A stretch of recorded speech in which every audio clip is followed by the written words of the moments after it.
segundo debate presidencial que tuve el gusto, también el privilegio de moderar, pues mi carrera vivió un momento muy, muy especial, así que bueno, por eso y muchas otras razones es un gusto para mí estar con ustedes. He estado en Tijuana los últimos 3 días, desde el lunes por la mañana muy tempranito que llegamos acá con Univisión para cubrir la crisis de la caravana migrante, así que creo que esta charla no podría llegar a un mejor momento. Trataré de ser lo más breve posible para poder tener algún intercambio de preguntas y respuestas. Y vamos a comenzar con la presentación.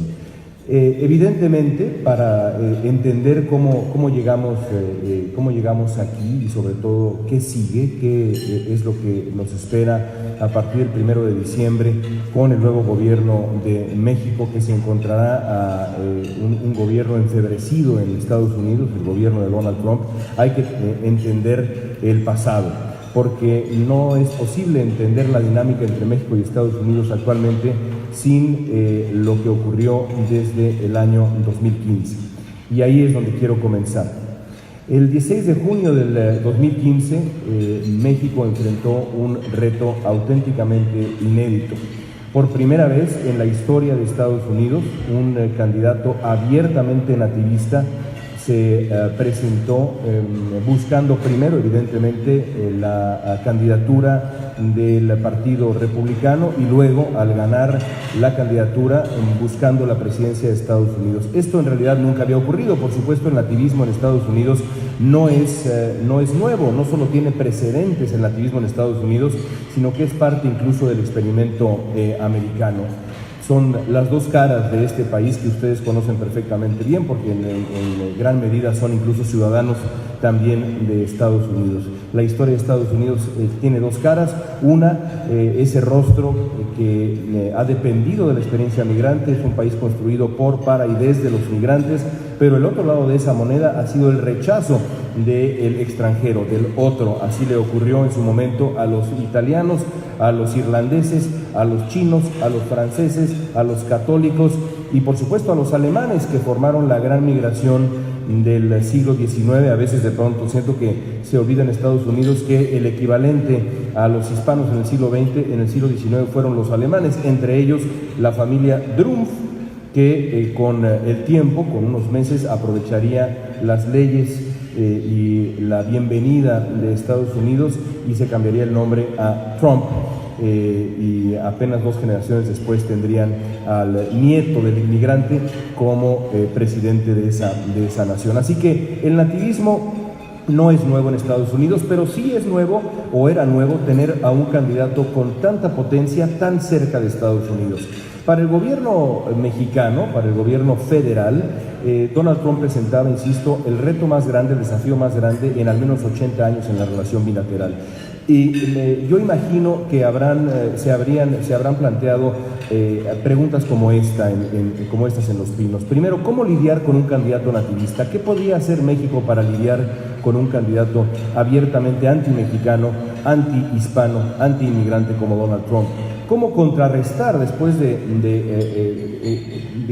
determinar cómo lidiar con ese candidato, cómo contrarrestar la narrativa nativista, no solamente para tratar de una manera sutil, digamos, de incidir en la vida política estadounidense, sino también porque al contrarrestar la narrativa nativista se protegía a millones de mexicanos que viven en Estados Unidos? A veces se nos olvida que 1/4 parte de México vive en Estados Unidos, más de 30 millones de personas de origen mexicano.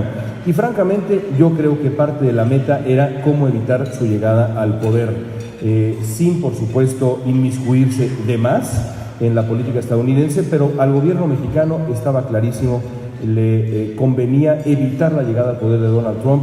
La idea de que Donald Trump iba a ser un presidente equivalente a Hillary Clinton en función de los intereses mexicanos es absolutamente falso, porque Donald Trump no es un republicano cualquiera, ni siquiera para los republicanos. Es una figura muy, muy singular. Así que establezcamos pues esa meta tácita para el gobierno de México en el 2015. ¿Cómo evitar desde México la llegada al poder de Donald Trump? ¿Qué recursos tenía el gobierno mexicano a su alcance? Bueno, yo diría que algunos. Para empezar, 50 consulados la Embajada de México en Estados Unidos, que increíblemente se mantuvo vacante durante 6 largos meses, justo el periodo en donde Donald Trump crece como aspirante a la presidencia de Estados Unidos o a la candidatura republicana de marzo a septiembre del 2015. Representantes en medios, el poder suave mexicano, que en otros momentos se ha manifestado abiertamente, la Cancillería, el presidente de México en Estados Unidos, Enrique Peña Nieto, fue a Washington a reunirse con Barack Obama, pudo haber dicho algo, no dijo absolutamente nada, y luego el presidente de México en México. Ninguno de estos recursos fueron utilizados por el gobierno federal.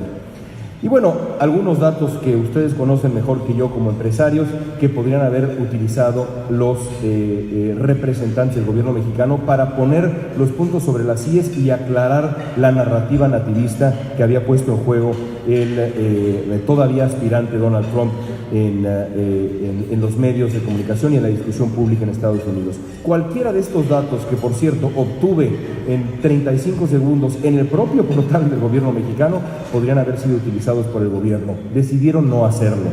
Siguieron, en cambio, estas 4 etapas de anarquía diplomática frente al reto de Donald Trump. Primero, la indiferencia. Entre junio del 2015 y marzo del 2016, en ese principio, digamos, de la historia de Donald Trump, el gobierno federal mexicano decidió simplemente no referirse a la amenaza que evidentemente representaba Donald Trump.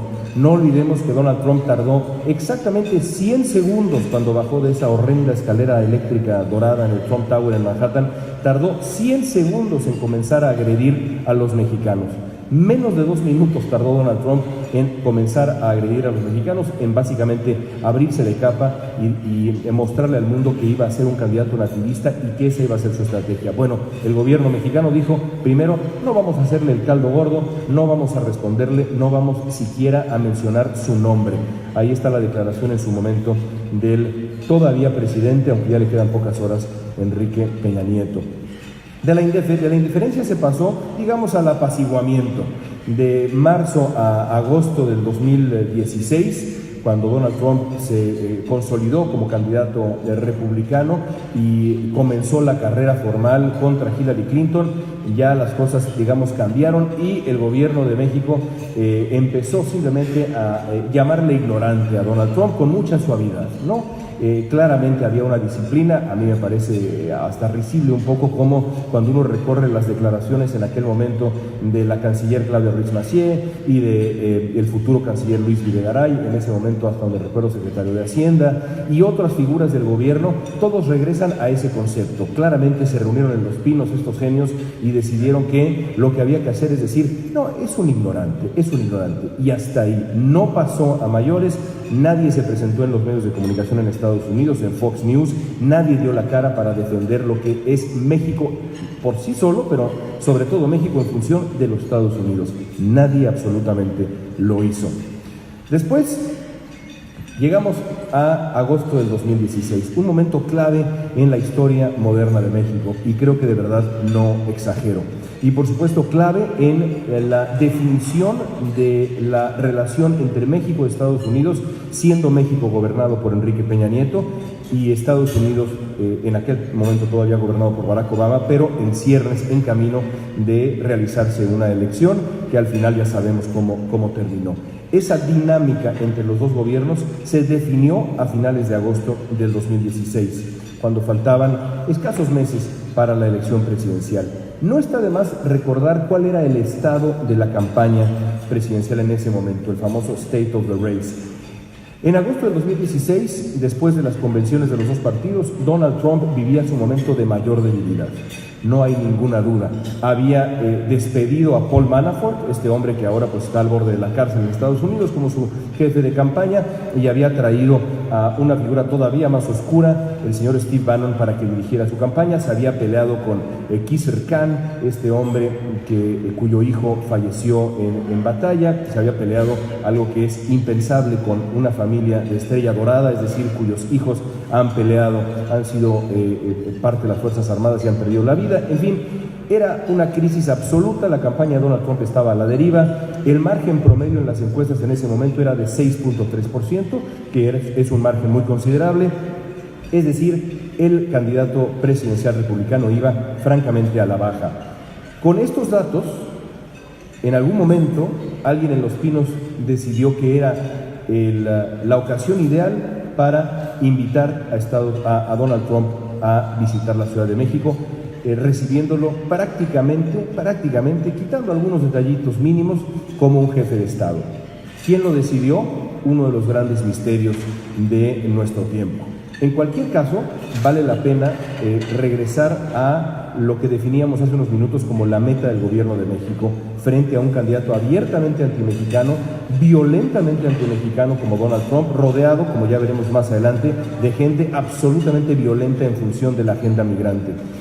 Evitar que llegara al poder este hombre. Ese es un retrato de las probabilidades de triunfo de acuerdo con el modelo de cálculo estadístico del Upshot del New York Times. En ese momento Donald Trump tenía 10%, si los ojos no me fallan, que a veces me fallan, 10% de probabilidades de triunfo a finales de agosto del 2016. Bueno, es decir, se decide invitar a Donald Trump.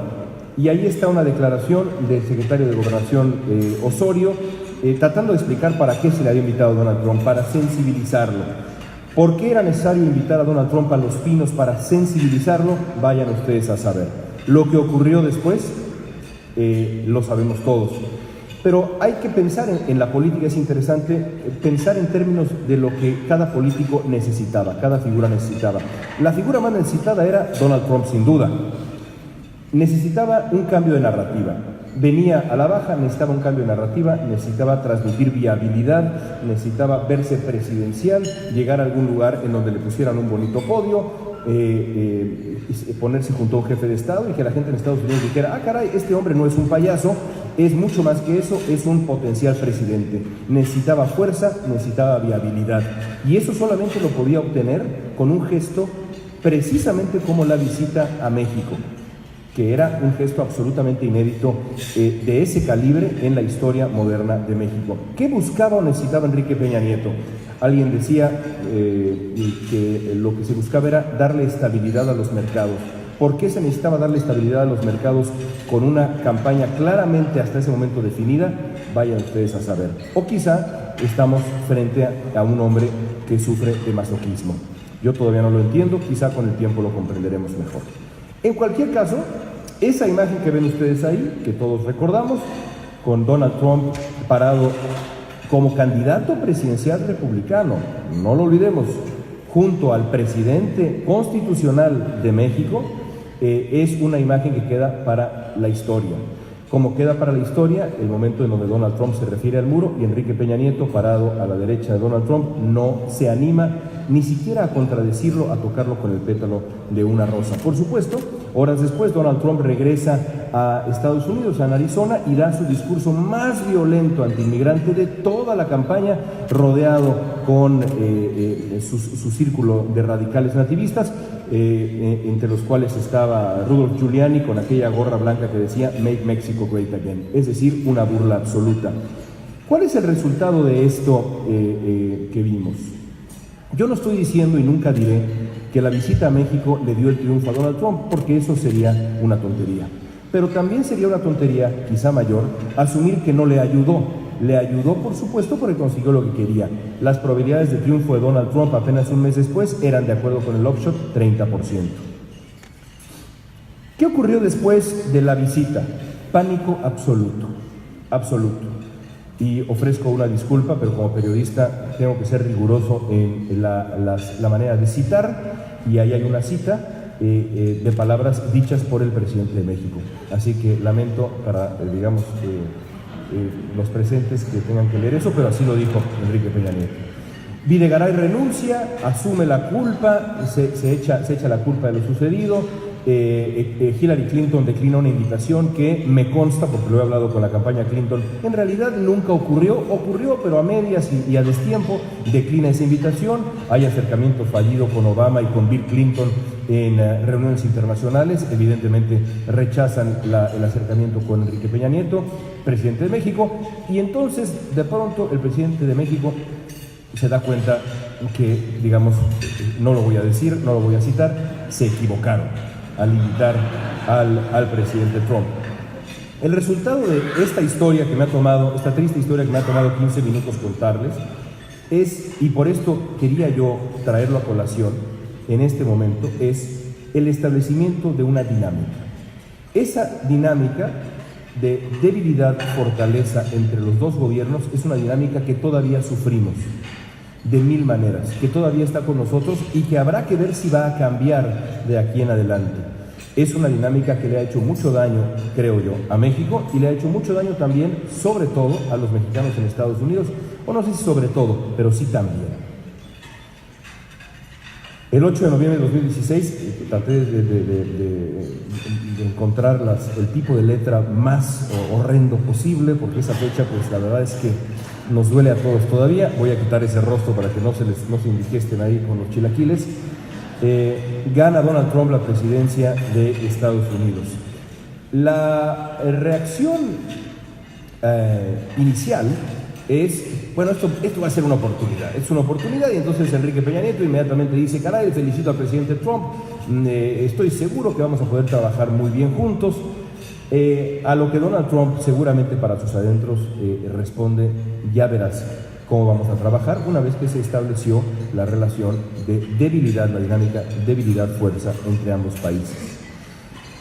Porque esto es fundamental. Hay una frase que me gusta muchísimo, y ustedes como empresarios seguramente lo saben también: personnel is policy. El personal es la política. Dime con quién andas y te diré quién eres. Dime con quién gobiernas y te diré cómo vas a gobernar. Y Donald Trump en muchos temas está rodeado de gente de perfil muy claro, muy transparente. En migración y seguridad se ha rodeado de estas personas que son para los inmigrantes los 4 jinetes del apocalipsis, punto y se acabó. Esa es la realidad, y no lo han sido de ahora, lo han sido de siempre. Esos son los señores que toman las decisiones de aquel lado de la frontera, aunque Jeff Sessions ya no es el fiscal general. Su nativismo, que antes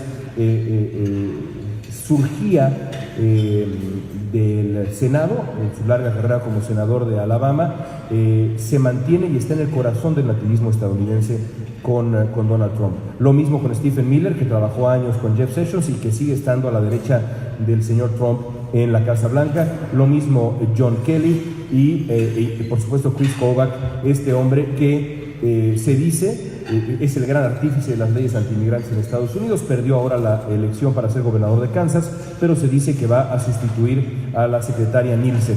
Si eso ocurre, que Dios nos agarre confesados con la situación en la frontera entre México y Estados Unidos, porque no hay nadie peor que Chris Kobach. En comercio se rodeó de personas igualmente severas como Wilbur Ross y Robert Lighthizer. Cuando gana Donald Trump, Enrique Peña Nieto se ve en una disyuntiva, en una encrucijada. Piensa que puede primero lidiar con Donald Trump, pero también se da cuenta que tiene que escoger entre dos agendas que se oponen. Porque, seamos francos, frente a Donald Trump, en otros casos quizá no tanto, pero frente a Donald Trump, la agenda comercial, la agenda económica, se opone a la agenda de seguridad fronteriza, a la migración y, por supuesto, a el crimen transfronterizo del que hablamos en el segundo debate presidencial, y, por supuesto, ya ni hablamos de la situación de los migrantes indocumentados mexicanos en Estados Unidos, que son, pues, 5 millones y tantos. ¿Qué decide Enrique Peña Nieto y su equipo? Deciden ignorar por completo una agenda para concentrarse en la que les parece a ellos prioritaria. Por eso vemos 2 agendas, 2 respuestas. A la agenda nativista, en materia de migración y seguridad, el gobierno mexicano respondió con pasividad y cobardía.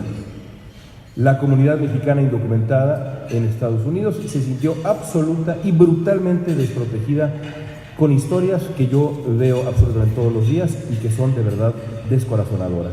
A los retos comerciales, sin embargo, respondieron con paciencia, con fortaleza y demás. A mí me quedó claro que la agenda comercial y económica se volvió la agenda única del gobierno de México frente al gobierno de Estados Unidos. La misión era salvar al Tratado de Libre Comercio de América del Norte a como diera lugar, y incluso concediendo en cosas que yo creo no debieron concederse de manera tan clara o tan fácil. Hay quien dice era mejor ese tratado que no tener tratado. Es un debate interesante. Bueno, en el segundo debate presidencial yo le pregunté a José Antonio Meade, en un intercambio ríspido, si había sido una buena idea invitar a Donald Trump a Los Pinos. Después de tratar de darse la vuelta, tuve que interrumpirlo y le dije, por favor, déme usted una respuesta binaria. Me dijo, sí fue una buena idea, no se equivocó Enrique Peña Nieto, y cuando le pedí que lo explicara, seguramente ustedes lo recuerdan, su explicación fue: Donald Trump no se ha salido del Tratado de Libre Comercio de América del Norte. Es decir, Mir confirmando que para el gobierno peñanietista la agenda central única era, en esta relación de dinámica fuerza contra debilidad, la agenda comercial. Por supuesto, el otro ángulo en este juego es la política, porque detrás de todo esto hay un mensaje político y la dinámica propia de la política. Cuando habían pasado casi 2 años de la invitación a Los Pinos, que salva la campaña de Donald Trump en gran medida, Enrique Peña Nieto toma una nueva decisión. Qué bueno que ya no vamos a tener que decir Enrique Peña Nieto, dentro de unos días ya no vamos a tener que decirlo. Bueno, como se pueden ustedes dar cuenta, a mí en función de este tema me ha irritado, y con lo que pasó en las últimas horas, todavía más el gobierno saliente. Decide participar en una llamada telefónica para anunciar un tratado bilateral que en aquel momento era solamente un proyecto, porque la realidad es que el Congreso actual estadounidense y por supuesto el Congreso siguiente jamás hubiera aprobado un acuerdo bilateral. Es decir, de nuevo una puesta en escena que beneficiaba a Donald Trump a algunos meses de la elección presidencial, de la elección de medio término. ¿Para qué participar en una llamada así, en una puesta en escena de esa manera? ¿Para qué hacerle el juego a Trump así? Yo no lo sé. ¿Para qué proponerle incluso brindar con tequila a un hombre que primero no toma una gota? Alguien tenía que haberle dicho al presidente Peña Nieto: oiga, ¿sabe qué? El presidente Trump no toma. Pero nadie le dijo nada. Pero sobre todo, ¿para qué ese ánimo festivo de celebración cuando estamos hablando, y no hay que olvidarlo jamás, de un hombre que ha anclado, arraigado toda su carrera política, breve carrera política, en un solo discurso, el discurso antimexicano nativista? ¿Por qué lo hizo Peña Nieto? Sigo sin entenderlo. Y el colmo de la indignidad, aquí sí dan ganas de tirar la toalla, ellos la van a tirar antes que nosotros. El águila azteca, la máxima condecoración del gobierno de México, que el gobierno de México le puede dar a un extranjero, para Jared Kushner, que es yerno de Donald Trump. Eso me importa muy poco. Lo más importante es que este hombre es el brazo derecho, la mano derecha de Donald Trump. No hay hombre más cercano que Jared Kushner, no lo hubo en la campaña. Es el hombre que le salva la campaña a Donald Trump con su manejo de redes sociales. Es su brazo derecho. A este hombre es al que en los próximos días el gobierno de México va a condecorar y a reconocer como amigo de este país. Me rindo. Llegamos ahora al 2018. Después del Tratado de Libre Comercio de América del Norte y de esta aberración de nombre que es el TEMEC, la agenda bilateral va a seguir ahí. Esa es la mala noticia. La renegociación fue exitosa, sí, muy bien, listo ya. Vamos a ver qué pasa con el nuevo Congreso, si es que el lame dog session no actúa con el nuevo tratado, pero yo creo que llegará a buen puerto y tendremos nuevo tratado a partir del año que viene. Bueno, muy bien. El problema es que la relación bilateral sigue ahí, y si alguien lo sabe, son ustedes. Después de la solución a la agenda comercial, me sobró por ahí una M, perdón, Donald Trump seguirá ahí. El discurso nativista sigue ahí. En la elección de noviembre, a pesar de que los republicanos perdieron, el gran discurso de Donald Trump, el tono central era el tono nativista. Con la caravana migrante lo vemos literalmente aquí todos los días. Y los ataques a los mexicanos van a seguir ahí y van a empeorar. ¿Cambió algo la elección de medio término? Alguien me preguntaba el día de ayer, decidí sumar esta lámina. Sí cambian algunas cosas, por supuesto. El Partido Republicano pierde la Cámara de Representantes, mantiene el Senado, la agenda legislativa de Donald Trump estará paralizada, eso lo va a volver, yo creo, más agresivo. Los demócratas son ahora los que encabezan las comisiones, va a haber una larga lista de investigaciones que van a ponerse en juego. ¿Habrá juicio político contra Donald Trump? Me parece muy improbable. Ceteris paribus, es decir, si todas las cosas se mantienen igual, me parece muy improbable. Primero que nada porque los demócratas no tienen los votos en el Senado para proceder a un juicio político, y me parece que sería incluso una torpeza política pensar en un impeachment. Habría que mejor derrotar a Donald Trump en las urnas, pero bueno, es otro debate. Hay un país dividido, cada vez más dividido, en líneas raciales, de ingreso, de educación, hasta de género. La manera como votan las mujeres y los hombres en Estados Unidos es muy diferente, sobre todo los blancos, e incluso los hispanos, así que el país seguirá dividido, el discurso nativista se va a mantener. Algunos datos para preocuparse: El porcentaje de republicanos con una mala opinión de México el día de hoy es 62%. El porcentaje de votantes republicanos que identifican a la migración como el mayor problema de Estados Unidos, el mayor problema, un país que tiene ese nivel de violencia con las armas, hay más armas que personas en la calle en Estados Unidos, está comprobado, la crisis de opioides, la desigualdad salarial. El mayor problema, dicen los republicanos, es la migración ilegal. Ese es el éxito del discurso nativista. En el Partido Republicano, el discurso nativista está ganando. Que en las elecciones de noviembre hayan perdido no implica que el discurso nativista no se esté volviendo el centro del Partido Republicano. Y eso nos lleva a otra mala noticia que a mí me preocupa más que quizá ninguna otra. El desprestigio de lo mexicano sigue siendo, menos ahora, pero habrá que ver en el 2020, electoralmente redituable, socialmente alarmante y muy peligroso. Para mí, el mayor pecado que surge de esta dinámica de fuerza-debilidad que se generó gracias al gobierno de Enrique Peña Nieto y su manejo con Donald Trump es la libertad absoluta de erosionar lo mexicano, de que el desprestigio de lo mexicano se vuelva tan absolutamente notable y doloroso en Estados Unidos, porque eso sí tiene consecuencias difíciles de prever, pero seguramente negativas. Bueno, llegamos a este momento, estos dos hombres. A partir del 1 de diciembre tendremos una situación inédita. La relación aparentemente ha comenzado bien, con por cierto, una lista importante de concesiones del lado mexicano.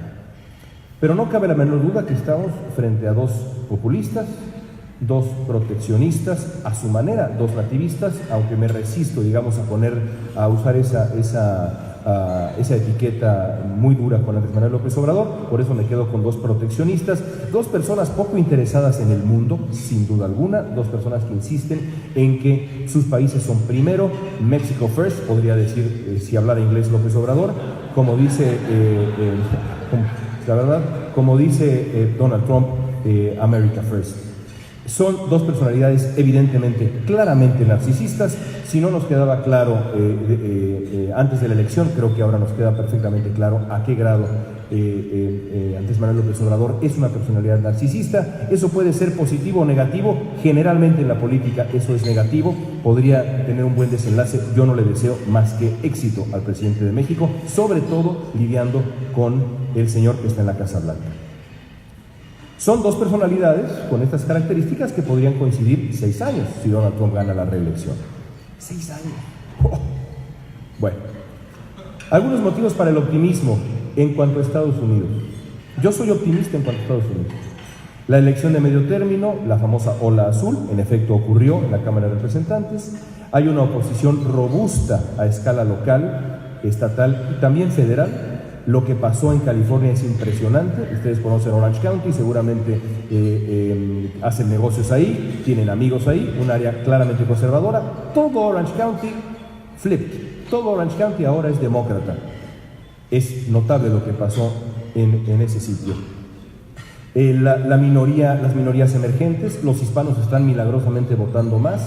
Los afroamericanos votando con gran disciplina, los jóvenes están más involucrados, 200% más votos de jóvenes en el 2018 que en el 2014, de nuevo una señal positiva. El Poder Judicial ha mantenido su independencia y ha sido un contrapeso auténtico. La investigación de Robert Mueller sigue su camino. Hay una prensa sana en Estados Unidos. Hay medios independientes. Los dos grandes periódicos de Estados Unidos, el Washington Post y el New York Times, compitiendo a ver quién hace su trabajo mejor de manera más independiente. Es fabuloso. Hay una clase empresarial independiente que no depende, como dice la palabra, evidentemente, en absoluto del gobierno federal. Lo vimos con General Motors hace apenas unas horas. A pesar del bullying abierto de Donald Trump, hay una clase empresarial independiente. La comedia, esto no es cualquier cosa, la comedia y la sátira están vivas. Y menciono esto pensando también en lo que va a pasar en México. A continuación lo voy a decir, hay una economía vigorosa y Trump está descubriendo que no es emperador, que es presidente. Eso siempre es bueno. México, no sé qué tanto. López Obrador tiene todo el poder. Hay gente que está preocupada por Bolsonaro. Bolsonaro no tiene ni remotamente el mismo poder que tiene Andrés Manuel López Obrador, que tiene todo el poder y quiere tener más, porque no solamente tiene todo el poder que ya tiene, sino también quiere tener aquí a estos delegados, que en realidad van a ser vicegobernadores, los virreyes famosos en los estados, que me parece a mí riesgosísimo. La oposición está diluida y debilitada, es un hecho también. El Poder Judicial está en riesgo, está en estado de sitio y me parece que va a estar todavía más. Hay que proteger al Poder Judicial. La prensa está amenazada, hay medios dependientes. La clase empresarial creo que Coparmex ha tenido un papel extraordinario y espero que lo siga teniendo una vez que empiecen las presiones desde el gobierno y que se culpe, porque yo estoy seguro que si algo va mal, los primeros a los que López Obrador va a culpar van a ser a los empresarios mexicanos. La comedia y la sátira habrá que ver cómo está, el panorama económico es incierto, la violencia es lo que es. Hay una crisis humanitaria en ciernes, y ya no en ciernes, porque después de estar en Tijuana no tendría que decir en ciernes, es evidentísimo, vamos a hablar de ello ahora mismo. Hay un rechazo a las instituciones. Entrevisté a la ex embajadora Roberta Jacobson hace poco, que sería realmente la persona que debería recibir el Águila Azteca, no Jared Kushner, y me dijo, me preocupa López Obrador porque no es un hombre institucional. Y no me dijo más. Y ese es un diagnóstico perfecto. No puede uno gobernar, incluso si uno tiene intenciones de regenerar moralmente a un país, de espalda a las instituciones que ese país tiene. Yo estoy de acuerdo con la ex embajadora. ¿Es un emperador López Obrador? ¿Se asume como tal? Lo vamos a ver. Me guardo mi opinión, pero lo vamos a ver sin duda. Acercándonos al final de la presentación para abrir algunas preguntas y respuestas. Llevo aquí en Tijuana 2 días. Yo me he especializado en temas migratorios de hace mucho tiempo, sobre todo en narrar las historias de los migrantes, y lo que yo encontré en Tijuana es brutal. Lamento decirles algo que ustedes ya saben, es una situación inadmisible, por supuesto, inaceptable, pero sobre todo insostenible lo que hay en el Deportivo Juárez, y va a ser sin duda la primera gran prueba de política exterior del gobierno de Andrés Manuel López Obrador, que tiene planes como por ejemplo el desarrollo de Centroamérica. Muy bien, no es una idea nueva. Él piensa que puede convencer a Donald Trump de inyectar miles de millones de dólares a la región. Fabuloso, veremos si es que logra hacer algo así y a cambio de qué, pero incluso si lo lograra, eso tomaría años, y una crisis por definición requiere una atención urgente e inmediata. ¿Qué va a hacer Andrés Manuel López Obrador? Yo no lo sé, pero sé lo que tendría que hacer, que es una inyección de recursos inmediata para tratar de solucionar lo que está creándose en la frontera entre México y Estados Unidos. Yo tengo la impresión de que esto es un experimento de Donald Trump. No le quiero conceder cálculos maquiavélicos al presidente de Estados Unidos, porque sería quizá concederle demasiado. Pero quizá como el burro que tocó la flauta, esto que ha ocurrido en Tijuana es, en cierto sentido, un experimento perfecto para él. Porque si ocurre una tragedia, ya lo que ocurrió el domingo ya apareció en Fox News de inmediato, entraron en un estado orgásmico cuando recibieron las imágenes, de verdad un auténtico orgasmo mediático el que vivieron en Fox News. Si ocurre una tragedia, si ocurre un brote de alguna enfermedad grave que surja del campamento en el Deportivo Benito Juárez, eso inmediatamente validará en Estados Unidos el discurso nativista de Donald Trump, que podrá decir, ya ven, estos son unos invasores, ya ven lo que hacen con una ciudad como Tijuana, ya ven cómo están trastornando a la sociedad mexicana. Por eso es que yo creo que esta es, antes que ninguna otra cosa, la gran oportunidad de demostrar que las cosas se pueden hacer y pueden ser diferentes en México. Porque lo contrario, si la sociedad de Tijuana, y yo de verdad creo que hay una responsabilidad de la sociedad de Tijuana y de los empresarios de Tijuana y el gobierno, por supuesto, local, pero creo que esto es un asunto de todo México que les ha tocado vivir a ustedes y a otras ciudades, pero sobre todo a la gran ciudad de Tijuana. Si México entero demuestra que se puede no solamente asimilar, sino, dejemos ese término que es posterior a un lado, ayudar a proteger a esta gente y darle una manera de sobrevivir con dignidad mientras ocurre lo que tenga que ocurrir con ellos, estaremos dando, primero que nada, una cachetada al nativismo estadounidense y estaremos dando una gran lección al mundo en tiempos particularmente complejos. Suena muy bonito. ¿Cómo se puede hacer? Yo creo que se puede hacer. Creo que hay maneras. Pero me preocupa muchísimo este supuesto acuerdo. Ayer me decía el alcalde Gastelum, que sé que es una figura crecientemente polémica, le pregunté en entrevista si le habían consultado a él este aparente plan en el que, de acuerdo con ese plan entre el gobierno de Estados Unidos y el gobierno de México entrante, México va a convertirse, digamos, en una sede semipermanente de miles de migrantes mientras se tramitan sus solicitudes de asilo en Estados Unidos, y le habían consultado a él como alcalde de Tijuana y me dijo, no, nadie me preguntó nada. Así no se pueden hacer las cosas. Porque si ese plan de verdad ocurre, ustedes van a tener aquí durante al menos 7 meses, y ahora les cuento por qué, al menos 7 meses a miles de personas ahí. Si después de las lluvias y el frío se va a la mitad, aún así tendrán ustedes 3.500 personas ahí, en el mejor escenario. ¿Por qué 7 meses? Bueno, muy sencillo, porque hay más de 3.000 casos en este momento esperando tramitarse.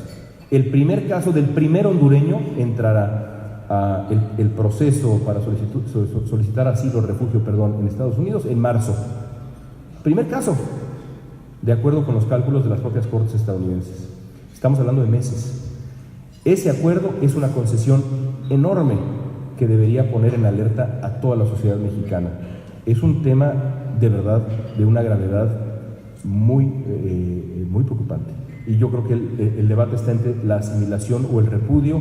Ayer en una cena que tuvimos con varios de ustedes me platicaban el caso de los haitianos y de cómo ha sido un ejemplo de asimilación interesante. Ojalá que se consiga a llegar a una solución. Bueno, terminando ya. En este escenario, pues, la agenda comercial camina bien por ahora, ¿no? Digo por ahora porque Andrés Manuel López Obrador dijo aquí mismo en el debate presidencial en Tijuana y en otros espacios que él piensa cortar la importación de grano estadounidense porque México tiene que ser autosuficiente y demás. Si eso ocurre, yo quiero ver cuál va a ser la respuesta de Donald Trump respondiéndole a el voto de la base republicana. La agenda de seguridad es un misterio, con toda franqueza, y mucho más ahora. La agenda migratoria, creo que no necesito decir más. La agenda social-cultural, yo no sé quién va a responderle a los nativistas en Estados Unidos en este momento, pero sé que alguien tiene que hacerlo. Alguien tiene que hacerlo.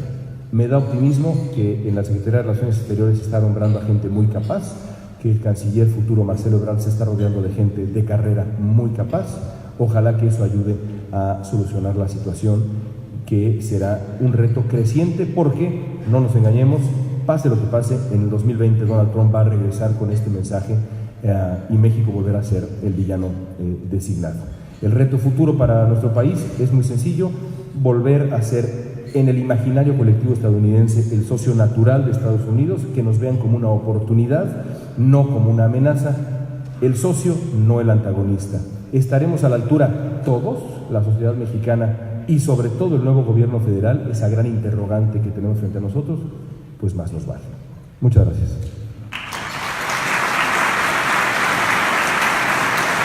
Muchas gracias a nuestro invitado León Krauss. Vamos a abrir un espacio para preguntas con la intención de dar mayor oportunidad a los presentes. Quiero pedirles que levanten la mano y se acercará una de las compañeras del staff de Coparmex para acercarles el micrófono. Les pido que sean muy breves y muy concretos, por favor. Buenos días.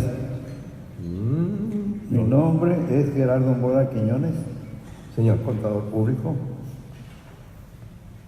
Voy a hacer una crítica, pero no contra usted, sino a usted lo felicito porque es usted una persona muy buena para expresar sus ideas, muy bien informado, y nos ha dado usted varios comentarios acerca de cómo ve usted la situación entre México y Estados Unidos. La crítica es para el gobierno del estado de Baja California porque, en primer lugar, yo nunca he visto ni he leído en ningún periódico que se haya hecho un registro de los migrantes, que se haya hecho, lo han hecho nada más censo cuantitativo, de decir que ahorita tenemos 7, después tenemos 12 o 15 mil, pero no se ha hecho un registro individual para poder conocer sus datos, quiénes son, de dónde vienen, qué oficios tienen, si tienen alguna profesión, o si pueden, o si tienen, con qué situaciones vienen pidiendo auxilio, o bien si vienen en plan bueno a querer trabajar, sí. ¿verdad? Porque si ya sabemos que ahí hay plomeros y hay electricistas y pues ahí se va a ir diluyendo, y todos los que no tienen oficio ni beneficio, pues vamos a saber que esos son los problemáticos. Eso no se ha hecho, y sería lo principal, porque de esa manera hasta incluso aquí en Tijuana hay mucha demanda de trabajo, sí. Hay más demanda que oferta. Entonces, digo, más bien sí, demanda de trabajadores. Por otro lado, usted también mencionó que nadie se había ocupado de los mexicanos en Estados Unidos. En redes sociales hay un conductor que yo veo cotidianamente que se llama Vicente Serrano, y se llama su programa Sin Censura, que él constantemente está criticando a las autoridades mexicanas de todo lo malo que hacen, y al mismo tiempo defendiendo a los mexicanos que están migrando desde allá y que no tienen ninguna defensa, porque las embajadas no sirvieron para poderlos defender en contra de todas las cosas grotescas que dijo el señor Trump. Sí. Entonces, la situación es que, ya para ser breve, la democracia significa poder del pueblo por el pueblo.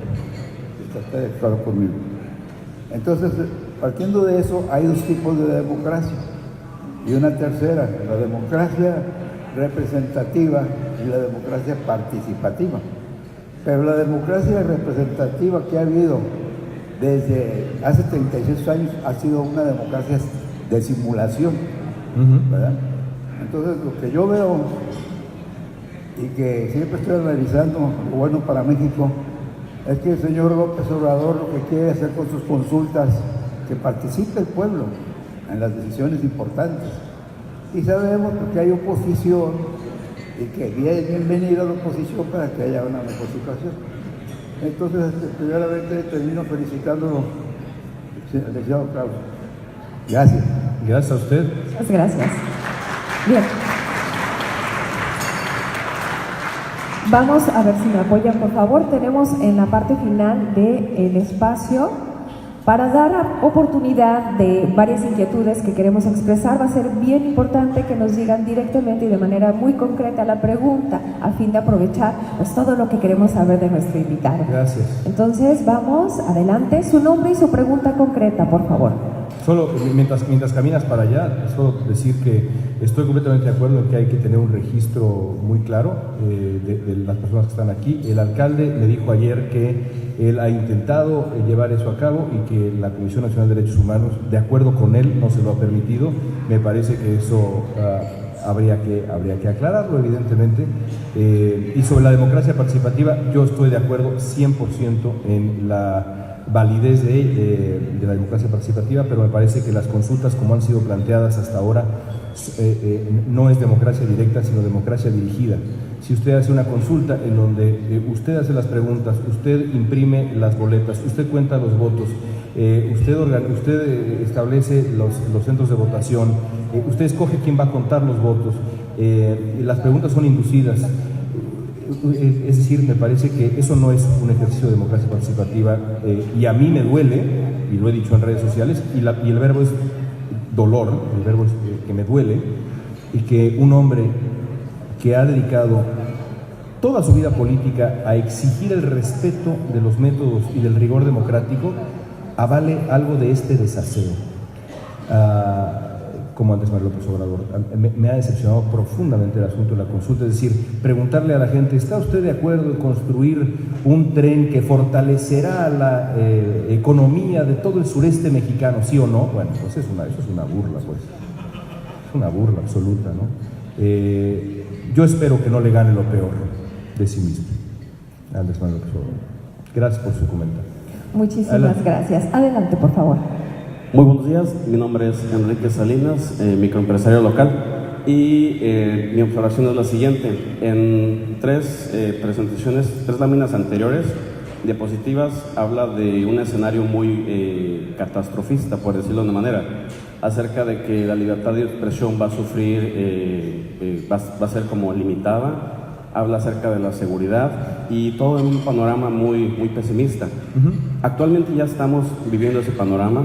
La libertad de expresión es demasiado limitada. Cuando uno habla o toca ciertos intereses, sabemos que hay repercusiones y consecuencias. Diario vivimos la violencia. Tijuana es un foco rojo definitivamente a nivel nacional.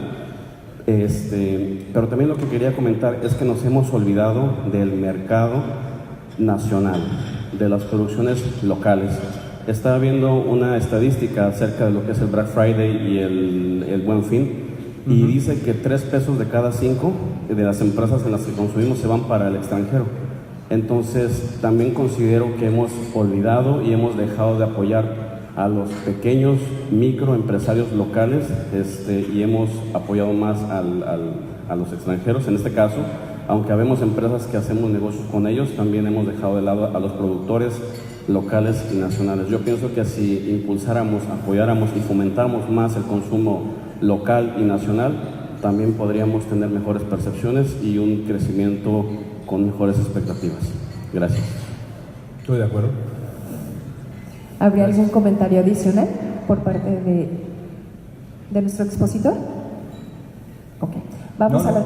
¿Sí? Estoy de acuerdo. Estamos de acuerdo. Adelante, vamos con la siguiente pregunta. Su nombre y su pregunta concreta, por favor. Muy buenos días, mi nombre es Héctor Ramírez. Señor Krause, le felicito a su señor padre, es un excelente intelectual. Gracias. Uno de los mejores del planeta Tierra. Señor Krause, diga lo que sigue de Trump, el desempleo del 3.4%. La pregunta es, ¿a qué cree usted que la sociedad mexicana no ha erradicado la desigualdad social y económica y la pobreza? Es todo. Gracias. La verdad es que no entendí bien la pregunta, porque creo que como está volteado las bocinas, no te oí demasiado bien. Mire, señor Krause, le preguntaba... ¿Por qué la sociedad mexicana? ¿Por qué a ver, déjame, a ver. Échale. En el comentario, diga lo que siga de Trump, el desempleo en Estados Unidos de Norteamérica es del 3.4%. Y la pregunta sería, señor Krause, ¿a qué cree usted que la sociedad mexicana no ha erradicado la pobreza, la desigualdad social, económica y social? Es todo, gracias. Me hubiera gustado no oír la pregunta. No, pues es una pregunta complicadísima, ¿no? Es decir, ¿por qué México no ha logrado erradicar la pobreza? Creo que es una pregunta de una complejidad que creo que me rebasa a mí en lo personal, por supuesto, y en gran medida a todos nosotros. Creo que hay una larga historia de abusos. En ese sentido, el diagnóstico de Andrés Manuel López Obrador es un diagnóstico preciso. Yo creo que excesivo. Para mí, la panacea de acabar con la corrupción no es tal. Me parece, por supuesto, que la lucha contra la corrupción es absolutamente fundamental, pero no me parece que si se acaba la corrupción, se acaba el tráfico de opioides, como me dijo a mí en el segundo debate presidencial. Es decir, se acaba la corrupción y México gana el Mundial, es lo que le faltó decir a López Obrador. Pero evidentemente su diagnóstico es preciso. Creo yo que hay una corrupción endémica en muchos sistemas de nuestro país que ha dañado la posibilidad de la progresión social, y eso es solamente uno de los muchas variables que han jugado en contra de México. Ahora, por otro lado, me parece que también, a pesar de que la situación en muchos sentidos es grave, como decíamos y nos decía nuestro amigo hace unos minutos, también hay muchas cosas que en México se han hecho bien. Es decir, la economía mexicana, si la vemos con absoluta objetividad, es una economía desde hace mucho tiempo bastante sana, que ha crecido constantemente. ¿Ha crecido como debería crecer? Evidentemente no ha crecido como debería crecer. Pero es una economía bastante sana. Es decir, creo que también hay que resistirnos sistemáticamente al catastrofismo, y si de pronto esa esa lámina que puse acá sonaba demasiado catastrofista, lamento haber exagerado. Creo que hay señales en el horizonte que nos deben preocupar, pero también hay muchas cosas que se han hecho bien, entre ellas la construcción institucional de México. La idea de rechazar toda la construcción, el andamiaje institucional de México solo porque sí, es algo profundamente peligroso, porque hay muchas cosas muy rescatables de lo que se ha construido en México, así como hay muchas otras cosas que hay que en efecto cambiar entre todos nosotros. Pero me parece que hay que resistirnos, digamos, al discurso catastrofista, que creo que construye quizá menos que el discurso idealista. Gracias por tu pregunta. Tenemos una pregunta más, adelante. Buenos días, señor Krause.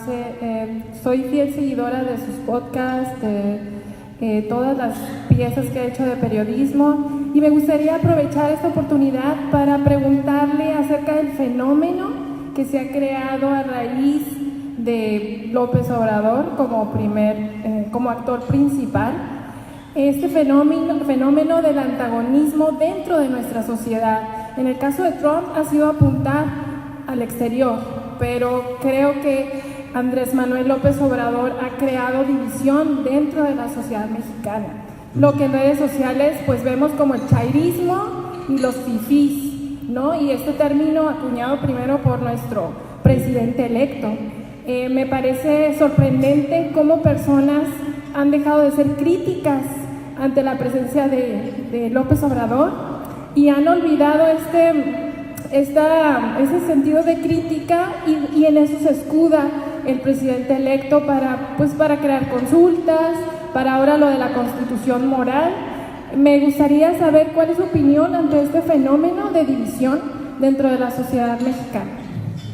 Gracias. Sí, a mí me preocupa mucho esto que dices, y me preocupa no de ahora, sino de hace mucho tiempo, pero me parece que la omisión central del presidente electo, futuro presidente de México, la omisión central es no advertir que una vez que una persona llega al poder, la relación entre esa persona y el resto de la gente es asimétrica por naturaleza.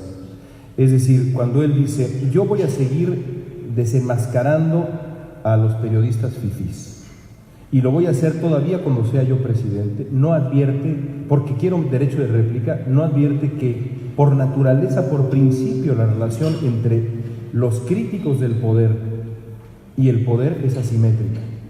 Al poder le corresponde respetar profundamente a sus críticos y cuidar la libertad de expresión plena de la sociedad y, en la medida de lo posible, evitar la polarización. Esas tres cosas son, creo yo, obligación central, toral de quien llega al poder. Y me parece que Andrés Manuel López Obrador las ignora, las ha ignorado siempre, pero las ignora ahora que ya está en el umbral del poder y nos ha dicho que lo seguirá haciendo. Y no nada más él. El hombre que ahora nombra al Banco de México y que iba a ser subsecretario de egresos, por lo demás un economista eminente, Gerardo Esquivel, después del 1 de julio no paró de subirse al cuadrilátero de las redes sociales a soltar golpes, como si fuera un pugilista y no el futuro subsecretario de egresos de México y ahora miembro del Banco de México, nada más y nada menos. Eso es inaceptable. Lo mismo ha realizado la futura primera dama, también en este ánimo pugilista, que también, yo lo he escrito y lo he dicho, me resulta inaceptable. El papel del poderoso, insisto, es proteger, respetar y tolerar el disenso y la crítica. Si los siguientes 6 años vamos a tener lo contrario, entonces estaremos en el territorio de Donald Trump, que asume lo contrario, que asume que él es uno más y se puede bajar allá abajo del escenario, allá abajo con todos nosotros, a darse de golpes y no advierte que él es el presidente de Estados Unidos. El resultado es una sociedad dividida y la división no construye democracias sanas. O por lo menos la polarización, la división, ¿no? Podemos estar en desacuerdo, pero la polarización creada desde el poder indudablemente no construye democracias sanas. Y si uno pretende una regeneración moral de un país, ¿cómo es posible que se parta de un discurso de polarización? Es absolutamente absurdo, y me preocupa mucho. Gracias. ¿Podríamos cerrar con una última pregunta? Tenemos una última pregunta por cuestiones de tiempo. Sé que hay más personas interesadas en hacer cuestionamientos. Nuestro invitado tiene que irse al aeropuerto. ¿Podemos dar la respuesta a esta última pregunta? Claro. Perfecto. Leo, buenos días. Ernesto Méndez, servidor tuyo. Tengo dos preguntas muy sencillas. La primera, dijiste que hablaste con el presidente municipal de Tijuana. La primera pregunta es, ¿hay presidente municipal en Tijuana? Es la primera. ¿Fuiste a China? Gracias. Y la segunda pregunta, oye, en el 94 tú tenías 19 años, eres del 75, pero ¿no ves tintes similares a Salinas con López Obrador? ¿No habrá una crisis? Y la última pregunta, ya que te vas de rápido, ¿qué pasó? ¿Quién trajo? ¿Qué sucedió? ¿Por qué esta caravana? ¿Por qué esta caravana? A mí me costó un trabajal y pues soy de Puebla y estos vienen y ya tienen todo, o sea.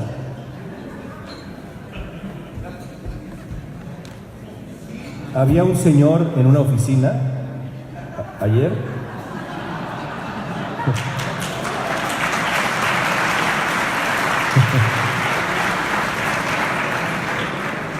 Muy agradable por lo demás de trato, la verdad, el señor Gastelo. Yo creo que él sabe, hablando en serio, yo creo que él sabe que está metido en un problema grave. Y yo creo que, aunque no me lo admitió, y me sorprendió su obstinación con este tema, yo creo que él sabe que el discurso y el tono que adquirió o que eligió en un principio no hizo más que crispar los nervios y hizo muy poco para ayudar a la sociedad tijuanense. Y creo que advierte, eso te lo digamos, comparto, creo que advierte con toda claridad que esta es una crisis que lo va a definir a él, por supuesto, pero creo también al futuro de Tijuana. Me dijo, yo creo que habrá una Tijuana antes y después de la caravana migrante, y yo creo que eso es cierto. Me parece que ha hecho muy poco el presidente municipal y me parece que su discurso, por lo menos ayer conmigo y lo que he leído obsesivamente, regresa una y otra vez a la esperanza de la ayuda del gobierno federal. Ahí también aplica tu pregunta. ¿Hay gobierno federal? Hay uno que ya se fue, creo. Bueno, sigue ahí, pero no, ya lo dijimos. Y el que llega le promete cosas que van a ser muy difíciles de realizar a corto plazo. Por más que haya gente bien intencionada, que la hay, y hay que desearles éxito, pero una crisis requiere soluciones inmediatas y, digamos, esperar que el gobierno federal entrante llegue aquí a solucionar todo me parece al menos ingenuo de parte del alcalde. Me pregunta sobre López Obrador y Salinas. Pues espero que no. ¿Qué te digo? Espero que no. Es decir, en Carlos Salinas había esta voluntad de perpetuarse en el poder, de ser una figura que trascendiera al partido y convertir al país en el pueblo en el país de un solo hombre. Y el calibre de poder que tiene Andrés Manuel López Obrador es incomparable en la era moderna mexicana.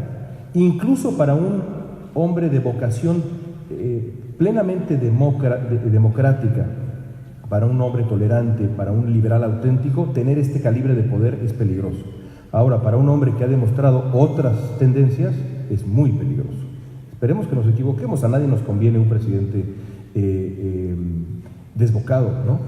Y la otra pregunta que me hacías, ¿cómo llegó acá la caravana? Yo no tengo ninguna evidencia y ningunos datos para decir que fue organizada por esta o aquella persona, que hay un titiritero.